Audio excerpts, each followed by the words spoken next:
자, 이제 209페이지 지상권 부분입니다. 아, 진도 팍팍 잘 나간다. 네. 진도가 나가면 나갈수록 여러분들의 부담은 점점 커지죠. 네, 점점 커져요. 네. 늘 말씀드렸지만 제가 이제 겁을 처음부터 너무 많이 들여갖고 그런데 편하게 생각하세요. 예. 쇳불도 단기에 빼면 좋긴 좋지만 민법은 쇳불이 아니에요. 단기에 못 뽑습니다. 천천히 마음의 여유를 갖고 좀 하셔야 돼요. 단기간에 막 하시려다 보면 괜히 쫓기고 되지도 않아요. 되지 않으니까 편하게 생각하시고 언젠간 되겠지 뭐 이런 마인드 있잖아요. 그렇죠? 설마 한 8개월 됐는데도 안 될까? 한 내년 6월 정도 생각하고 그 정도 하면 되겠지 뭐 이런 거 있잖아요. 그렇죠? 편안한 마인드로 그렇게 하셔야 됩니다. 자, 용익물권 중에 첫 번째 지상권이 나왔습니다. 자, 용익물권이라는 건 타인 소유물을 사용, 수익하는 건데요. 이때 용익물권의 객체는 부동산의 하나입니다. 타인 동산에 대한 용익물권은 존재하지 않습니다. 대한민국에. 그러면 자전거 빌려 쓰는 건 뭐냐? 이건 임대차입니다. 물권이 아니에요. 나중에 임대차 가서 할 거예요. 그러니까 우리나라에서 타인 물건을 사용 수익할 수 있는 물권은 부동산 물권의 하나입니다. 동산에 관한 용익물권은 존재하지 않아요. 그 중에서 지상권과 지역권은 땅지자가 들어가 있죠.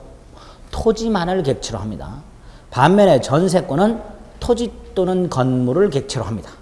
어쨌든 우리나라의 용익물권은 뭐를 객체로 한다? 부동산. 그 중에서 먼저 지상권. 항상 먼저 등장하는 게 뜻이고요. 그 다음 이제 지상권부터는 이제 특징을 어떤 특징이 있을까 뭐 이런 것들이 나오게 될 것이고요. 그 다음에 나오는 게 이런 지상권을 어떻게 취득하느냐의 문제예요. 취득. 어떻게 손에 넣을까. 그 다음에 남의 물건을 사용 수익하죠. 천년만년 사용 수익할 수는 없죠. 언제부터 언제까지 쓸 수 있느냐의 문제가 당연히 생기겠죠.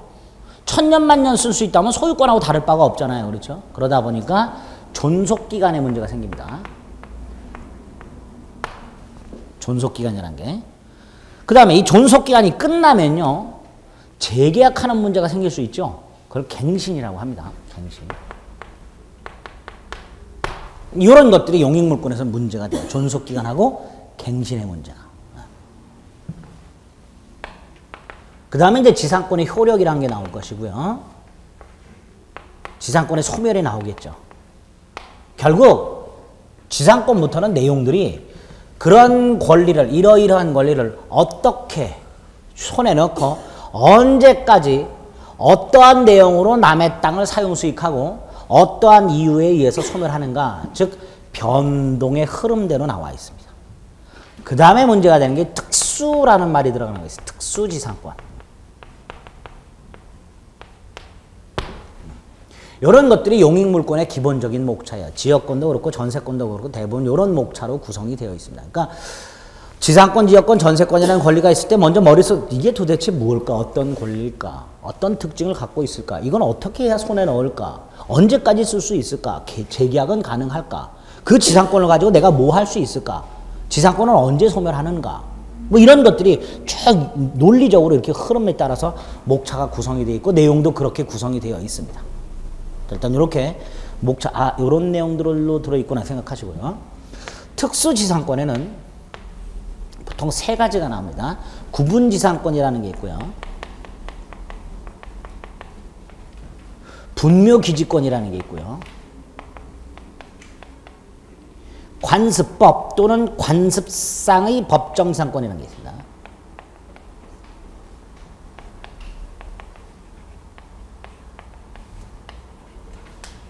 세 가지 경우가 있습니다. 세 가지 경우가. 얼핏 들어보신 경우 있죠? 분묘기지권 들어보셨죠? 이런 내용들로 구성이 되어 있습니다.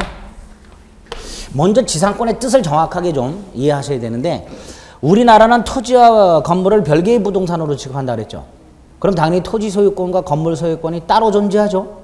이때 그 토지 소유권자와 건물 소유권자가 반드시 동일인이어야 되느냐? 아니에요. 굳이 토지와 건물을 별도로 부동산으로 취급한 이유는 토지 소유권자와 건물 소유권자가 다를 수도 있다라는 걸 전제로 해서 구별을 한 거예요. 만약에 토지 소유권자와 건물 소유권자가 항상 동일해야 한다면 토지와 건물을 별도의 부동산으로 취급할 이유가 없습니다. 그래서 토지와 건물을 별도의 부동산으로 취급한다는 것은 토지 소유권과 건물 소유권을 별개로 인정한다는 것에서 더 나아가서 토지 소유자와 건물 소유자가 다를 수도 있다는 이때 건물 소유자와 토지 소유가 다르다면 당연히 건물 소유자는 땅에 대해서 소유권이 없으니까 다른 권리가 있어야 그 땅을 사용할 수 있게 되는 거예요. 그렇죠? 그러기 위해서 마련된 게 지상권입니다. 지상권의 뜻은요, 타인 토지에서 내 땅이 아니라 남의 땅에서 건물이나 공작물이나 수목 따위를 소유할 목적,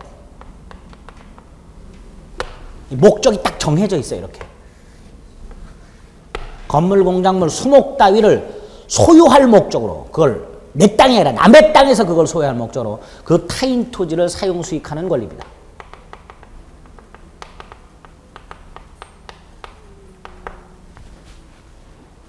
타인 토지 위에서 건물, 공작물, 수목 따위를 소유할 목적으로 그 타인 토지를 사용 수익하는 권리입니다.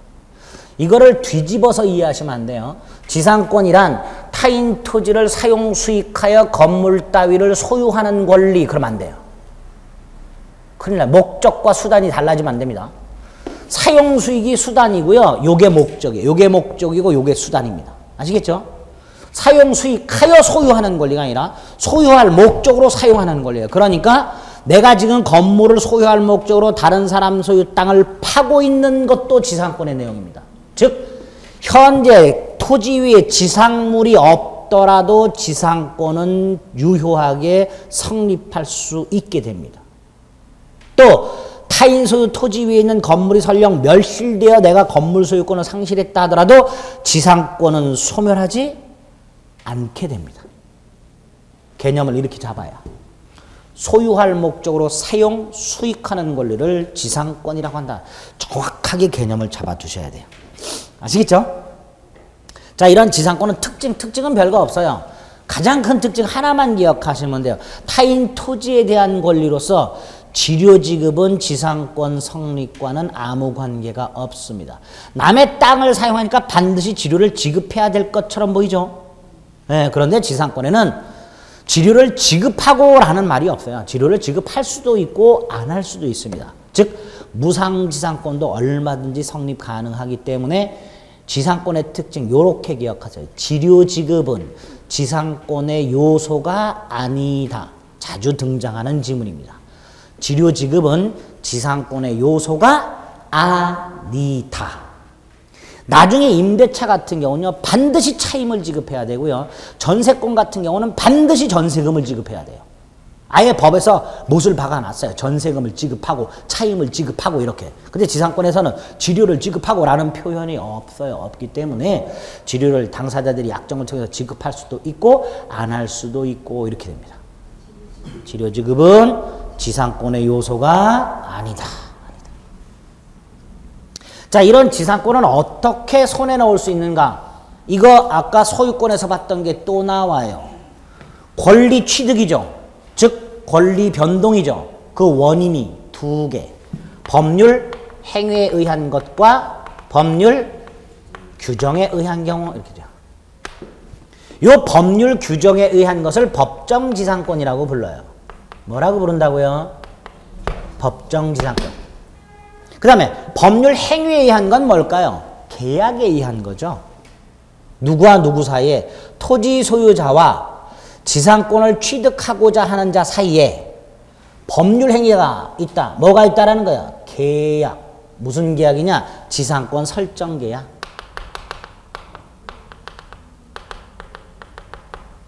토지 소유자하고 지상권을 취득하고자 하는 자가 계약을 맺어요. 그런데 이것만 갖고는 지상권이 성립하지 않아요. 왜?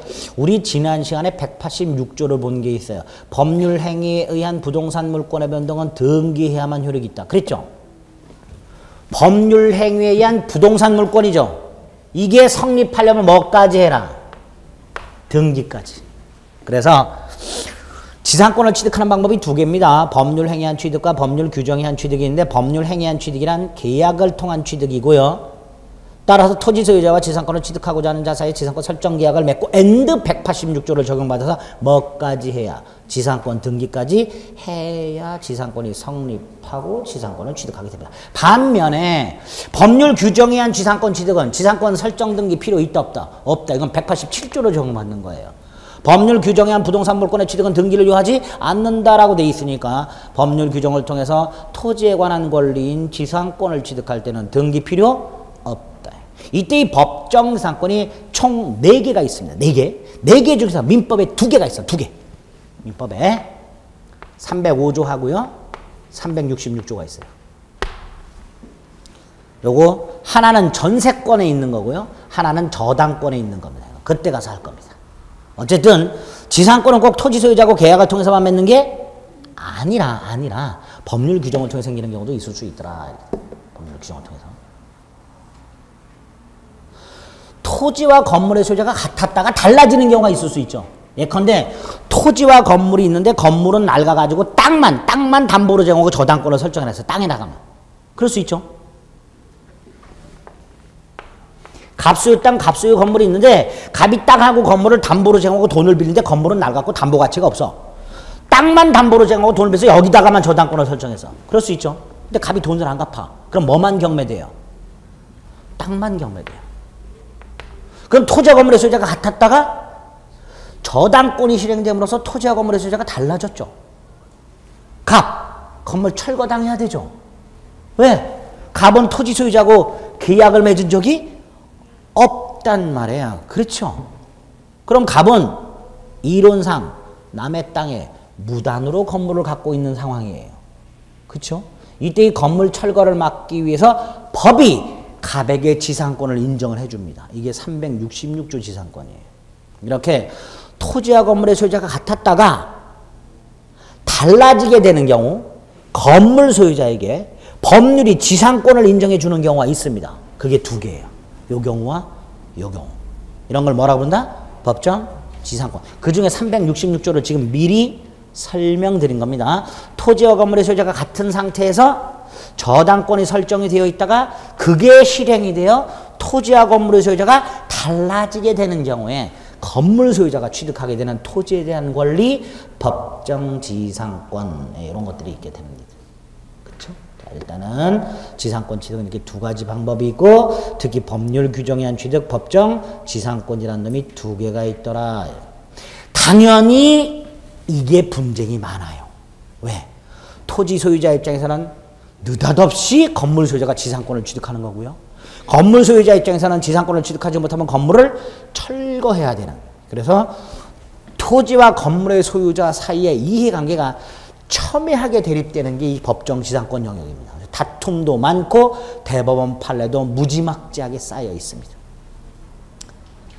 또 우리나라 영미법처럼 토지와 건물을 동일한 부동산으로 하나의 부동산으로 취급을 해야 이런 복잡한 걸 공부 안 하게 되는데 우리나라는 이래.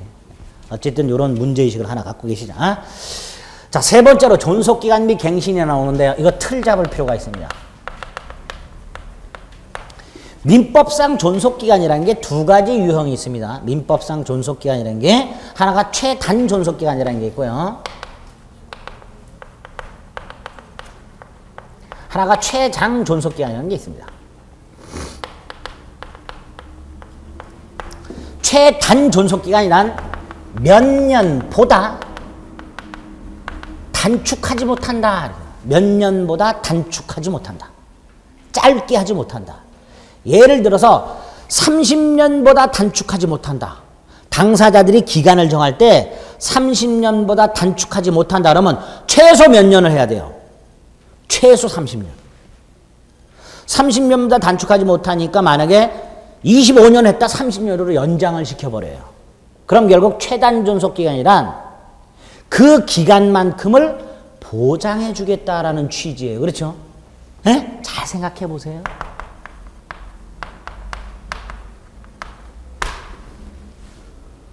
(10년보다) 단축하지 못한다. 20년보다 단축하지 못한다. 30년보다 단축하지 못한다. 즉 10년, 20년, 30년보다 짧게 기간을 정하지 마라.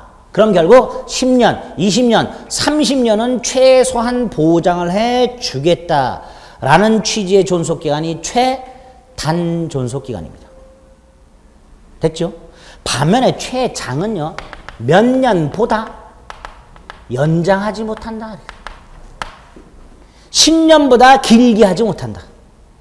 당사자들이 기간을 정할 때 10년보다 길게 하지 못한다. 그럼 만약에 15년으로 정했다? 10년으로 단축. 그럼 이건 기간을 보장하는 거예요? 기간을 제한하는 거예요? 기간을 제한하는 거죠. 이런 두 가지 유형의 존속기간이 있습니다. 그리고 이 존속기간이 지상권, 전세권, 임대차, 주택임대차, 상가건물임대차 5군데에 등장합니다. 존속기간이 어디에 등장한다고요? 못 들었어.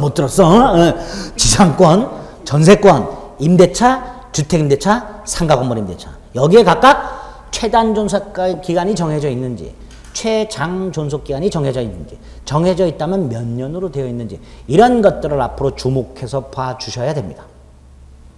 먼저 지상권에는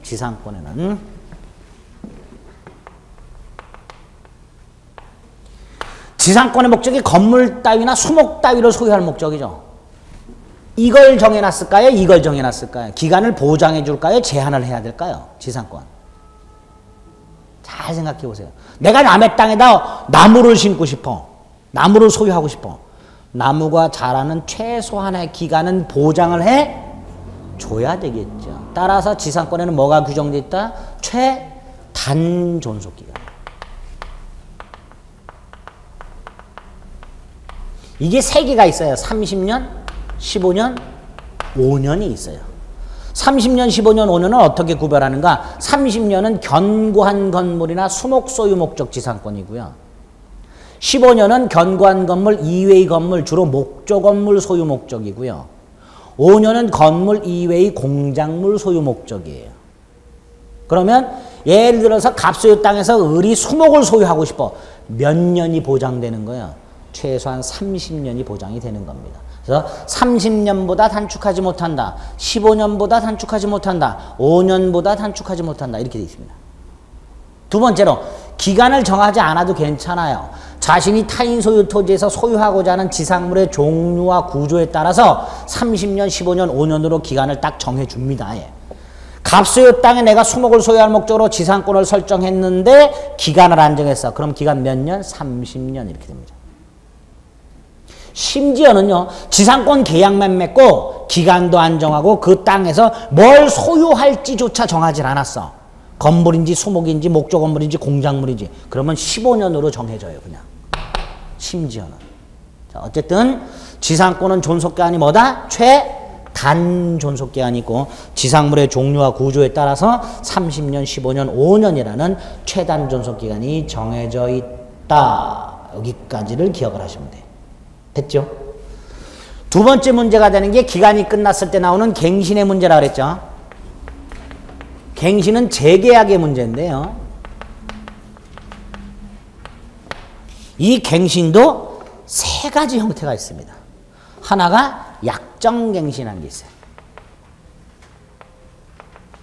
약정갱신은 갱신계약이에요. 즉 재계약이에요. 그냥. 당사자들이 합의로 갱신하는 거죠. 그렇죠? 쥐들끼리 합의로 갱신하겠대. 합의로. 이거 법으로 막을 이유가 없어요. 그러니까 어떠한 권리든지 약정갱신은 다 인정이 됩니다. 두 번째가 법정갱신이에요. 법정갱신은 법에서 요구하는 일정한 요건만 갖추면 갱신한 것으로 간주하는 제도를 법정갱신이라고 합니다. 당사자들이 갱신에 합의한 적이 없어요. 없음에도 불구하고 갱신하는 것으로 간주해버리는 걸 법정갱신 또는 묵시적 갱신 이렇게 불러요.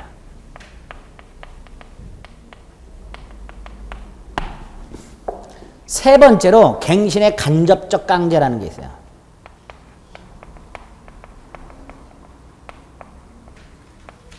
예를 들어서요.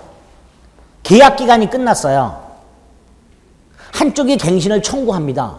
상대방은 거절할 수 있죠. 예? 예를 들어서 토지 소유자와 지상권자가 계약을 맺은데 기간이 끝났어요. 지상권자가 갱신해달라고 청구해요. 토지 소유자 30년간 자기 땅을 못 썼어. 그래서 나 싫다 그랬어. 원래 이렇게 어느 한쪽이 갱신을 청구했을 때 상대방이 거절하면 그걸로 끝이죠. 그래 안 그래요? 저하고 둘이 계약을 맺으셨는데 제가 갱신을 요구했더니 싫어. 나 이종환이 2달 본 것도 지겨워 죽겠어. 맨날 잔소리만 하고 맨날 어렵다고 협박만 해대고 아니 나 지겨워. 나 안 할래. 상대방의 싫으면 그만이죠. 그렇죠? 그런데 민법에서는 상대방이 거절할 수 있는데 거절하게 되면 일정한 불이익을 주는 경우가 생겨요. 그러면 갱신 청구를 받았을 때 나는 거절하고 싶지만 거절하면 일정한 불이익이 생겨. 그러니까 에이 똥이 더러워서 피하지 무서워서 피하냐 갱신해 줘야지 라는 심적 부담이 생기는 경우가 있을 수 있죠. 그런 걸 갱신의 간접적 강제수단이라고 해요. 그래서 갱신의 간접적 강제수단은 한쪽이 갱신을 청구했을 때 그걸 거절하게 되면 거절한 사람에게 일정한 불이익이나 책임이나 부담을 지웁니다. 이런 걸 갱신의 간접적 강제수단이라고 하는데 지상권의 규정이 있어요. 지상권자가 존속기한이 끝났을 때 갱신을 청구를 해요. 이때 토지 소유자는 거절할 수도 있어요. 거절을 해요. 만약에 갱신을 청구했을 때 오케이 하면 약정갱신으로 가는 거예요. 그렇죠? 근데 만약에 갱신 청구에 거절했어. 그러면 지상권자는 이때다! 지상물 매수를 청구할 수 있어요. 지상물 매수 청구가 뭐예요? 건물 사라. 나무 사라. 이렇게. 그러면 이건 거절을 못해요. 무조건 사야 돼요.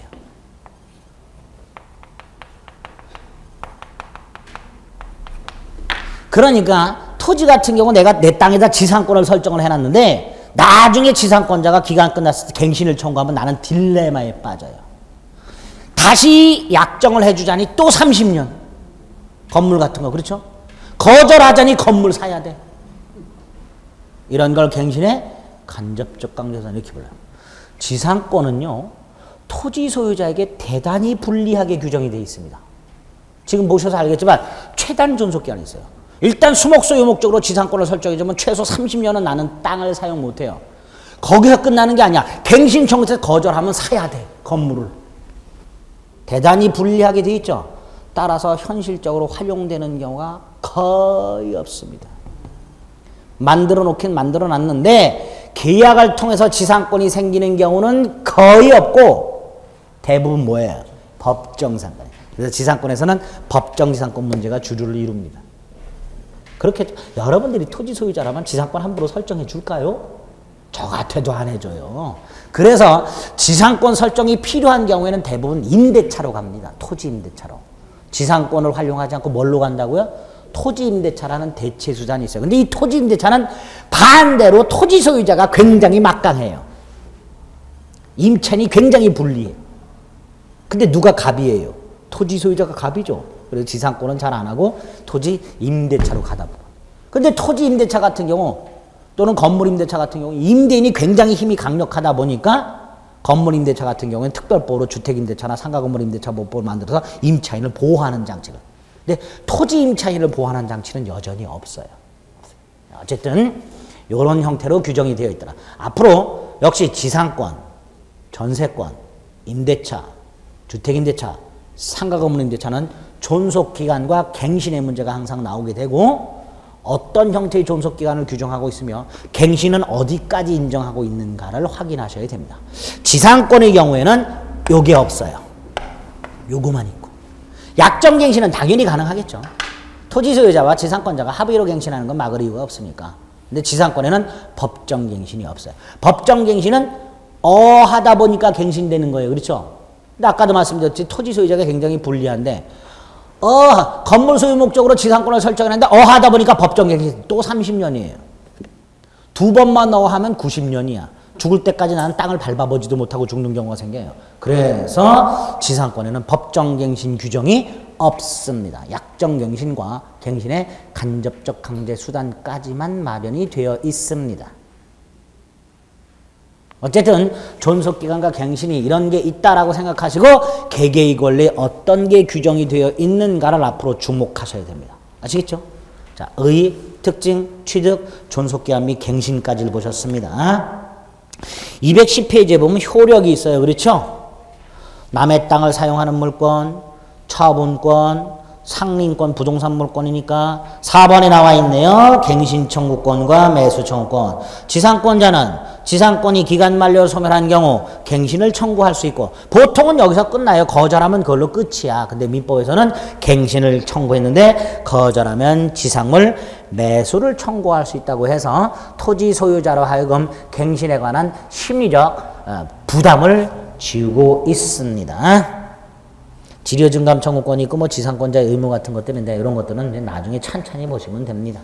효력은 나중에 봐요. 효력까지 지금 하면 머리 아파요. 이런 내용들이 일단 있다. 소멸도 그렇고 이제 특수지상권의 개념목까지 잡을 겁니다. 특수지상권. 자, 이런 것들이 지상권이고요. 특수지상권은 뭐냐? 뭐 특수하겠죠 말 그대로. 뭐가 특수할까? 첫째 구분지상권. 요놈은요 지표를 사용하지 않아. 지표를 사용하지 않고 지상, 지하, 특정 공간만을 사용해요. 예를 들어서 땅이 공교롭게도 갑소유 땅이 있고 을소유 땅이 있고 갑소유 땅이 있어요. 근데 갑이 이렇게 건물을 소유하고 있어요. 을소유 땅엔 아무것도 없어. 갑이 이렇게 건물을 연결하고 싶어. 통로를. 실제 이런 건물들 최근에 많죠. 그러면 이 갑은 을소유 땅 지표는 사용할 필요가 없고 지상의 특정 공간만 사용하면 되죠. 또 을이 지하를 파가지고 연결을 해. 여기를 이렇게. 그래서 여기다가 지하 상가를 운영하고 싶어.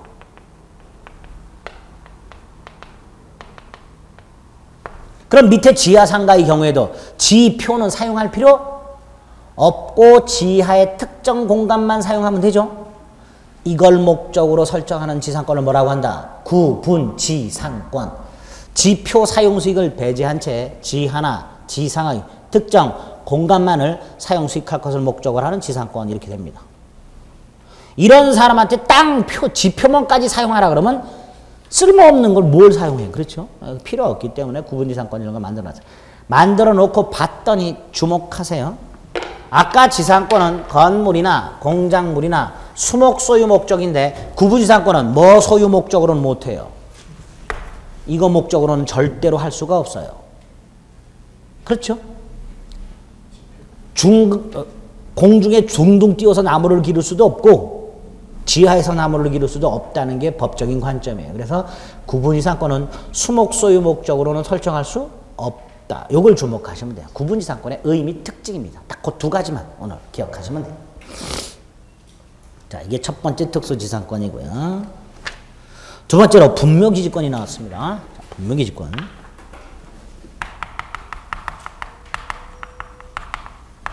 의하고요. 취득 정도만 오늘 이해하세요. 의하고. 분묘기지권의 뜻이 뭐고 분묘기지권을 어떻게 손에 넣을 수 있을까? 이것만 좀 기억을 해줘요. 이해하시면 돼요. 우리 현실적으로도 많이 등장하는 권리입니다. 분묘기지권이란 첫째 분묘기지가 뭘까요? 미사일 기지는 뭐죠? 미사일을 발사하는 곳이죠. 그럼 분묘기지는 분묘를 발사하는 곳 아니에요. 분묘가 설치되어 있는 땅 그게 분묘기지예요. 그럼 분묘기지권은 내 땅이 아니라 남의 땅에서 타인 소유 토지에서 분묘를 설치해요. 분묘를 설치만 해놓고 그냥 방치할까요? 아니에요. 분묘를 설치하고 그 분묘에 대해서 제사, 수호, 봉사 이게 목적이에요. 분묘 설치, 제사, 수호, 봉사 목적으로 분묘가 설치되어 있는 그 땅을 뭐라 그러죠? 분묘, 기, 지 및 주, 위, 의, 공, 지 분묘 기지만 사용 수익한다 그러면 큰일 나요. 분묘를 설치해놓고 분묘 기지만 사용하게 되면 벌초 한번 하라 그러면 헬기를 동원해야 돼요. 이렇게. 그래서 레페를 타고 내려서 벌초라고 다시 헬기 타고 가야 돼요. 주위에 공지까지 쓸 수 있어야 돼. 그래서 분묘기지권이란 타인 토지에 분묘를 설치하여 그 분묘에서 제사소 봉사할 목적으로 분묘가 설치되어 있는 분묘기지 및 주위의 공지를 사용할 수 있는 권리를 분묘기지권이라고 합니다. 그런데 법에 없어요, 이게. 법에 없다 보니까 관습법상 인정되는 지상권 유사의 물권 이렇게 말을 해요, 판례가. 말은 그렇게 하는데 특수지상권이에요. 왜? 남의 땅 사용하는 거잖아요. 그렇죠? 다만 목적이 다를 뿐이에요. 법에서 요구하는 지상권은 건물, 공작물, 수요 목적이고 이건 뭐예요? 분묘 설치, 제사소 봉사 목적. 이걸 어떻게 손에 넣을까요? 가장 정상적인 게 뭐예요? 토지 소유자의 승낙을 받아 분묘를 설치.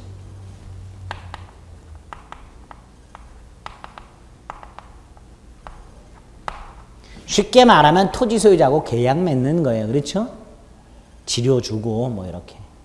근데 토지 소유자 누가 와서 당신 산에다가 우리 아버님 묘지를 좀 씁시다. 돈은 줄 테니까.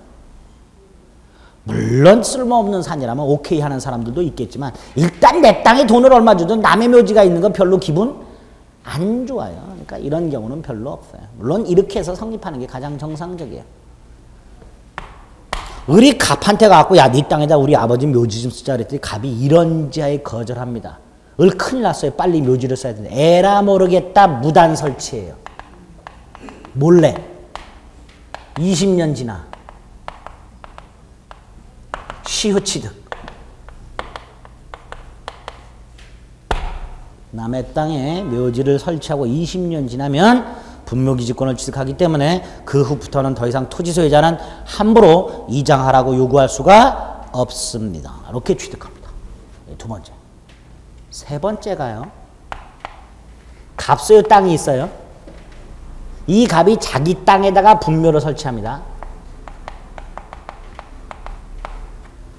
갑소유 토지에 갑이 분묘를 설치 하고 땅만 팔아요.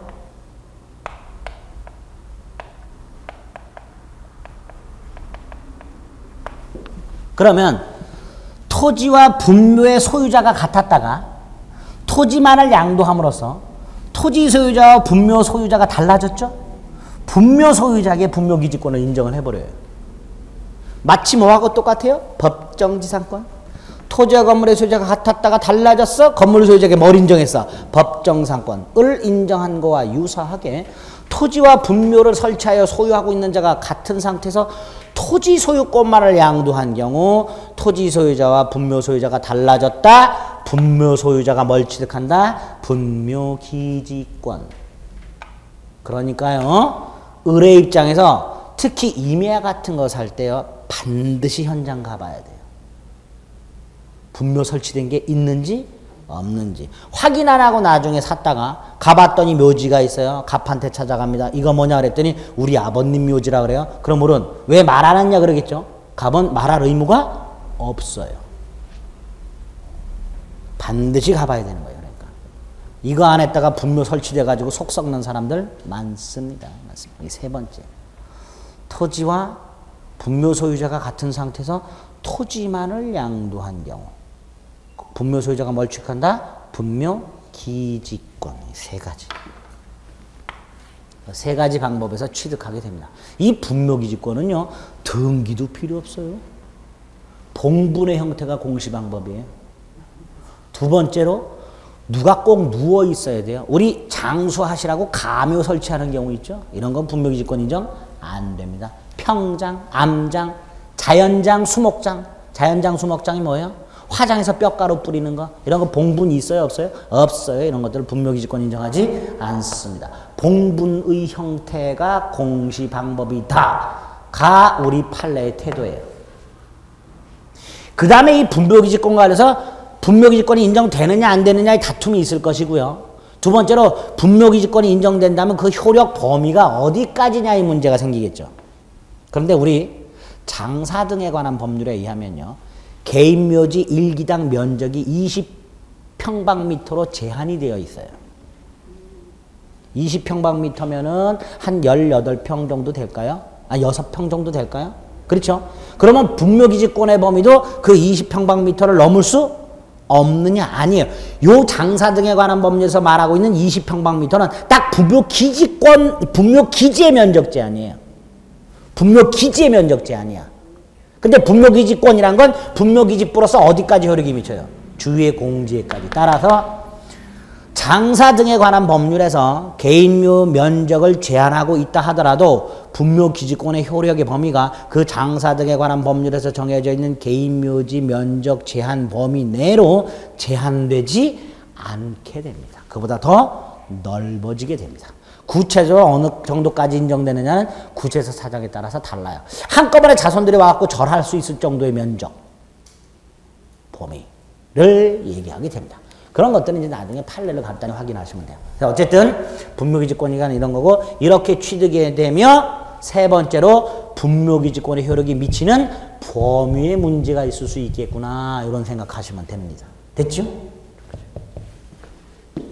분묘기지권의 개념 잡았고요. 자, 마지막 특수지상권이 관습법상 법정상권이라고 되어 있습니다. 자, 아까요 제가 305조나 366조라는 법정상권이 있다고 그랬죠. 근데 366조는 제가 미리 말씀드렸어요. 토지와 건물이 있고 동일한 소유자예요. 여기에 저당권이 설정이 되어 있다가 이게 실행이 돼서 토지와 건물의 소유자가 달라졌어요. 그럼 건물 소유자가 366조의 토지와 법정상권을 취득한다고 그랬죠. 네? 그런데 이런 경우를 한번 볼까요?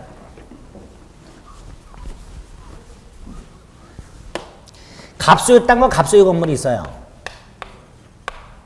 저당권 같은 건 없어요, 지금. 없는 상태에서 갑이 돈을 안 갚았어요, 채권자한테. 그랬더니 채권자가 경매를 넣었어요.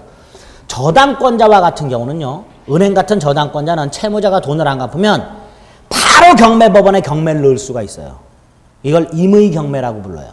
또는 담보권 실행 경매라고 불러요. 그런데 일반 채권자들은 바로 경매법원에 가면 쫓겨나요. 왜? 그 사람이 채권자인지 아닌지 알 수가 없어요. 그래서 일반 채권자들은 경매법원에 가기 전에 나는 경매할 권리가 있다는 것을 증명하는 서류가 있어야 돼요. 다시 말해서 나는 채권자고 받을 돈이 있고 날짜가 지났다라는 걸 증명할 수 있는 서류가 있어야 경매를 넣을 수가 있어요. 이걸 집행권원이라고 해요. 듣기만 하세요. 옛날에는 일본식 용어로 채무명의라고 했어요. 이 집행권원 채무명의 대표적인 게 뭐 대여금 반환 청구 소송 따위 했을 때 승소 판결 있죠. 그 판결문이 집행권원이 됩니다. 다시 말해서 경매법원 입장에 생각해 보세요. 저당권자 와서 경매를 넣어요. 근데 저당권자는 등기부에 저당권자라고 딱 돼 있어요. 그러니까 이 사람이 저당권자이고 채권자라는 게 분명하죠. 그러니까 바로 경매를 넣어줘요. 그런데 일반 채권자가 나 받을 돈 있으니까 경매 넣어줘. 그러면 경매법원은 얘가 진짜 채권자인지 아닌지 받을 돈이 있는지 없는지 알 수가 없어서 경매를 안 받아주고 먼저 네가 진정한 채권자라는 걸 증명하는 서류를 가져와라 말이에요. 이걸 집행권원이라고 하는 거예요. 다르죠? 저당권 실행매. 이렇게 저당권에 터잡아 경매하는 걸 임의경매라고 하고 일반 채권자가 집행권원이라는 걸 만들어서 경매를 넣는 걸 강제경매라고 합니다. 경매는 무조건 다 강제경매라고 생각하시면 안 돼요. 그래서 경매는 강제경매와 임의경매 두 개가 있는데 저당권자는 임의경매를 넣게 되지만 일반 채권자는 강제경매를 넣게 돼요. 자, 일반 채권자를 생각을 해볼게요. 갑에게 돈을 빌려준 을이 있는데 갑이 돈을 안 갚아요. 그럼 얘는 바로 법원에 갈 수가 없고 갑에 대해서 대여금 반환 소송을 제기해서 승소 판결한 다음에 법원을 가겠죠. 그래서 강제경매를 넣었어요. 토지만. 건물은 낡아갖고 강제경매 저거 넣어봐요. 뭐 돈도 얼마 안 되고 에이, 시간만 걸릴 것 같아요. 그래서 건물은 내깔려두고 토지만 강제경매를 넣어서 병이 낙찰받았어요. 토지와 건물의 소유자가 같았다가 토지가 강제경매됨으로써 병에게 넘어가서 토지와 건물의 소유자가 달라졌죠. 이때 갑에게 366조 법정상권이 인정될까요? 안 될까요? 좀 전에 토지와 건물의 소유자가 같았다가 달라졌잖아요. 그럴 때 건물 소유자가 법정상권을 취득한다고 그랬죠. 그러니까 이 경우도 이거하고 똑같잖아요. 다시 한번 토지와 건물의 소유자가 같았다가 같은 상태에서 저당권이 설정이 되어 있고 갑이 돈을 안 갚아서 저당권자가 이걸 경매에 넣어서 토지 소유자가 바뀌었어. 토지와 건물 소유자가 달라졌어. 이때 건물 철거를 막기 위해서 건물 소유자에게 366조 법정상권 인정된다 그랬죠. 이거하고 이게 다를 게 뭐가 있어요? 토지 건물의 소유자 같은 상태에서 토지가 강제경매되어 토지 건물의 소유자가 달라졌으니까 갑을 위한 법정상권이 인정돼야 되겠죠. 규정이 없어. 뭐가 없다고? 규정이 없어. 다시 말해서 우리 민법상 토지와 건물의 소유자가 같았다가 어떤 이유에서 이게 달라졌어. 그럴 수 있죠. 토지와 건물의 소유자 같은 상태에서 이게 달라졌어. 뭐 갑, 을로 바뀌었거나 또는 을, 갑으로 바뀌었거나 이렇게. 그럴 수 있죠. 이렇게 토지와 건물의 소유자가 같았다가 달라지게 되는 경우 중에서 딱 두 가지 경우만 법에서 규정을 하고 있어요. 법정상권은. 그 중에 하나가 저당권 실행경매로 달라지는 경우. 이게 366조예요. 근데 이거는 저당권 실행경매가 아니니까 366조가 적용이 안 되고 안 되니까 얘는 법정상권 인정이 안 되고 안 되니까 건물이 철거된단 말이지. 그러면 토지와 건물의 소유자가 같았다가 달라지게 되는 예를 들어서 100가지 경우 중에서 꼴랑 2개만 법정상권이 규정이 되어 있는 거고 나머지 98가지는 법정상권이 인정이 안 돼서 건물이 철거되는 게 우리나라의 현실이란 말이죠.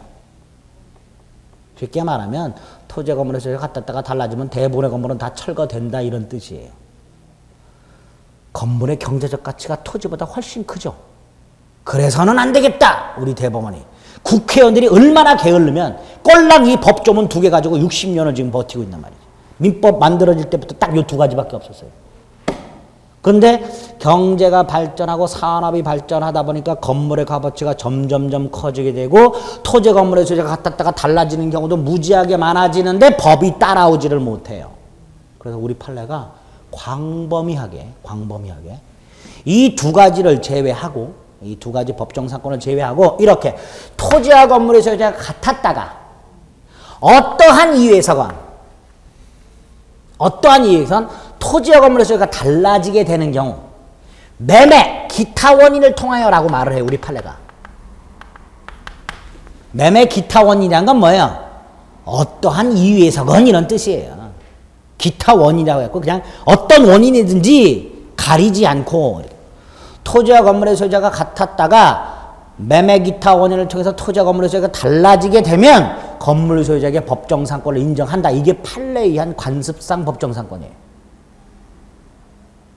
그러면 여기서 또 문제가 생겨요. 어떤 문제? 토지와 건물의 소유자가 같았다가 달라지게 되는 경우 굉장히 많겠죠. 그 중에 꼴랑 2개만을 법정상권을 인정하다 보니까 법정상권을 인정해주는 범위가 굉장히 협소하단 말이에요. 그 단점을 극복하기 위해서 우리 판례가 이렇게 관습상 법정상권을 인정해요. 했더니 이제는 너무 넓어졌어요. 너무 넓어진 게 아니라 그냥 다 인정을 하게 돼버려요. 그러니까 토지 소유자들이 아우성치고 난리가 났어요. 그렇겠죠? 그러다 보니까 토지와 건물의 소유자가 같았다가 매매 기타 원인을 통해서 달라지게 되는 경우 관습상 법정상권을 인정하되 추가적으로 제한을 가해요. 이 2개만 인정해버리면 쉽게 말하면 토지와 건물의 소유자가 같았다가 달라지기만 하면 인정된다는 거예요. 법정상권이. 그러면 법정상권이 인정되는 범위가 너무 광범위해지니까 좀 제한을 하자. 그게 3번째 거예요. 이 제한을 어떻게 하는가? 토지 소유자와 건물 소유자 사이에 토지 소유자와 건물 소유자 사이에 달라졌죠. 둘 사이에 관습상 법정 지상권을 배제시키는 특약이 없을 것. 이렇게. 토지와 건물 소유자 사이에 관습상 법정권 성립을 배제시키자. 이런 특약이 없을 때만 인정된다라는 제한을 가하게 돼요. 그래서 이 3가지를 합치면 관습상 법정상권의 의의 및 요건이 됩니다. 의의 및 요건. 합치면 의, 쪼개면 요건이에요. 자, 합쳐봅니다. 토지와 건물의 소유자가 같았다가 매매 기타 원인을 통해서 토지와 건물의 소유자가 달라지게 되는 경우에 토지 소유자와 건물 소유자 사이에 관습상 법정상권 성립을 배제하는 특약이 없는 경우 건물 소유자에게 인정되는 관습상 지상권을 관습상 법정상권이라고 부르게 됩니다. 그 관습상 법정상권 성립 요건 쪼개면 돼요. 토지와 건물의 소유자가 같았다가 매매 기타 원인 속에서 달라지고 배제 특약이 없을 것 이렇게 돼요. 그럴 때 건물 소유자에게 법정상권 인정이 됩니다. 이때 그 성립 요건을 보면요. 토지와 건물이 동일인 소유였다가 매매 기타 소유로 소유자가 분리가 되고 3번에 보니까 건물 철거 특약이 없을 것이라고 되어 있죠. 건물 철거 특약이 대표적으로 요 특약이에요. 건물을 철거하겠다는 건 무슨 뜻이에요? 관습상 법정상권 인정하지 말자라는 특약이죠. 즉 관습상 법정상권 성립을 배제시키는 특약이란 말이에요. 그게 대표적인 건물 철거 특약이에요. 이런 경우도 있어요. 갑소유 땅 갑소유 건물인데 을이 건물만 필요해서 건물만 사요. 그럴 수 있죠. 건물만 을이 사요. 이때 갑이 그러겠죠. 땅 살 돈 없어. 그럼 갑은 뭐라 그래? 그럼 빌려. 땅은 내가 빌려줄게. 그래서 갑이 을에게 건물은 양도하고 and 둘 사이에 토지 임대차 계약을 맺어요. 그럴 수도 있죠. 이 토지 임대차 계약도 여기에 해당이 돼요. 이 토지 임대차 계약이 없다면 을은 뭐를 취득해요? 법정상권을 취득해요. 근데 모르고라도 알든 모르든 토지 소유자와 토지 임대차 계약을 맺는 순간 을은 법정상권을 취득할 수 없게 됩니다. 왜? 그 토지 임대차 계약 자체가 뭐예요? 나중에 을은 나 몰랐다 이런 거 소용없어요. 어쨌든 이 세 가지 요건을 갖추게 되면 관습상 법정지상권을 인정하게 됩니다. 됐죠? 이렇게 세 가지 특수지상권이 있습니다. 자, 용익물권 첫 번째 봤습니다. 네? 마지막 말씀하신 거. 네. 지상권 인정이 안 되는 거죠? 그렇죠. 이게 배제된다는 건 이런 특약이 있으면 지상권 인정 안 된다라는 거예요. 네. 요게 여기에 해당이 돼요. 근데 이게 없어야 지상권 인정되니까 요게 있다면 지상권 인정 안 된다라는 거예요. 근데 일단 이걸 머릿속에 박아두셔야 돼요. 왜냐하면요. 이 요건을 둘러싼 판례가 무지하게 많습니다. 한 26개 정도 돼요. 시험에 나오는 게. 예? 그걸 다 아셔야 돼요. 벌써부터 아득해지죠? 걱정 마세요. 제가 외우는 방법을 또 간단하게 정리를 다 해드립니다. 그것만 알면 법정상권 문제는 틀릴래야 틀릴 수가 없어요. 앞으로 시험 보러 가실 때까지 한 10번 이상 반복을 해드릴 겁니다. 아예 머릿속에 새겨드릴 테니까 걱정하지 마세요. 일단 그 전제가 요 요건 3개 외우시는 거예요. 전제가. 근데 여기에서도 곤조를 또 안 외워. 죽어도 안 외우고 요건관에서 판례 얘기하면 이래요. 그러지 마시고 그것만 내용 맞출 수 있습니다. 요건만 딱 머릿속에 넣으세요. 3개. 자꾸 보다 보면 외워집니다. 됐습니다. 자, 이제 지역권을 봅니다. 지역권 간단히 볼 거예요. 지역권은. 시험 문제 아주 많이 나오는 건 아니니까. 역시 의의가 있고요. 특징이 있습니다. 취득이 나오고요. 지역권은 아주 땡큐예요. 존속기간과 갱신에 관한 규정이 전무합니다. 그러니까 존속기간이나 갱신에 관한 내용을 공부할 필요가 없어요. 아주 땡큐입니다. 효력이 나오고요. 소멸이 나올 거고요. 특수지역권이 나옵니다. 요 정도 내용들로 구성이 되어 있는데요. 지역권은 요 특징이 좀 중요해요. 근데 이게 좀 어려워요. 어렵기 때문에 오늘은 지역권의 의의하고요. 특수지역권의 개념만 좀 잡겠습니다. 자, 이런 경우를 한번 생각을 해볼게요. 아까 주의토지통행권에서 봤던 예가 하나 있습니다. 여기가 공로고요.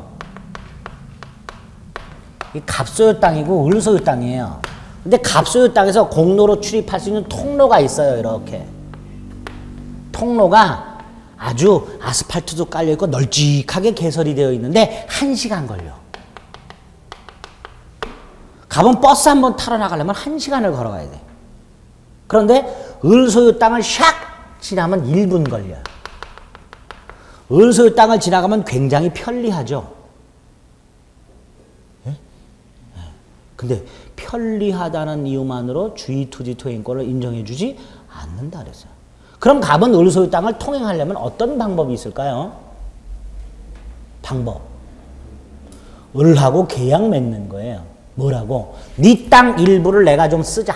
이렇게 통로를 개설해요. 갑, 을이 계약을 맺고 통로를 개설해요. 그러면 을 소유 토지가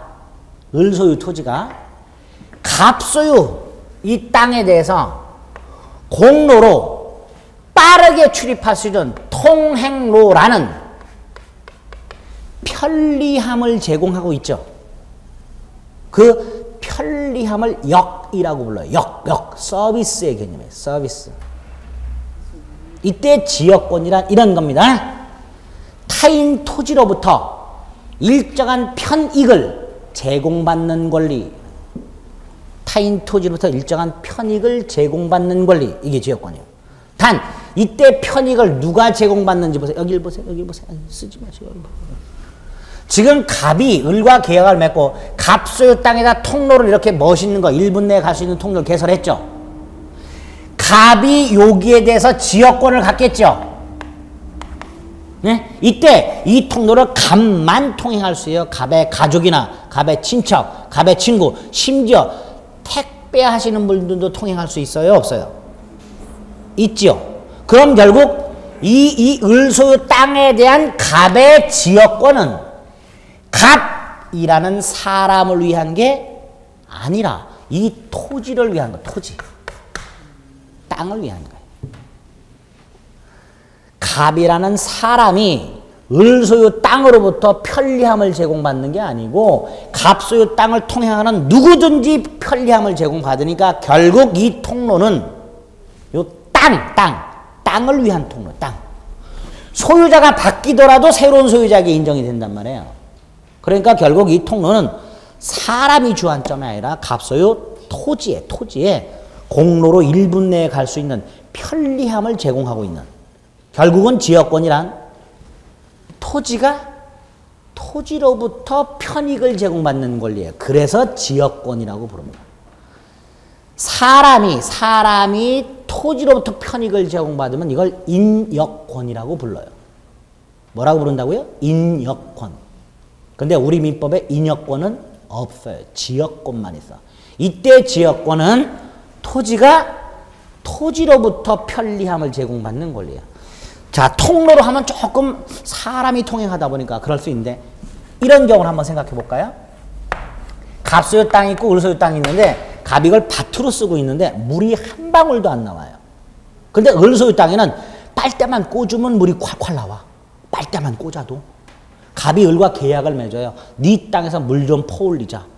을이 오케이 합니다. 그래서 갑이 여기다가 펌프를 설치하고 파이프를 연결해서 물을 끌어와. 이 끌어온 물을 갑의 머리에 부어요? 땅에 부어요? 땅에 부어요. 땅이 편리함을 제공받고 있죠. 어디로부터? 을소유 토지로부터. 이런 게 뭐다? 지역권. 토지가 토지로부터 편익을 제공받는 권리. 물론 지역권을 갖고 있는 사람은, 갖고 있는 지역권자는 사람이지만 그 편익을 제공받는 것은 토지가 편익을 제공받는 것. 그럼 결국 지역권에는 토지가 필연적으로 두 개가 존재하죠. 이럴 때 편익을 제공받는 토지를 요역지, 편익을 제공받는 토지를 무슨 지? 요역지. 편익을 제공하는 토지를 무슨 지? 승역지.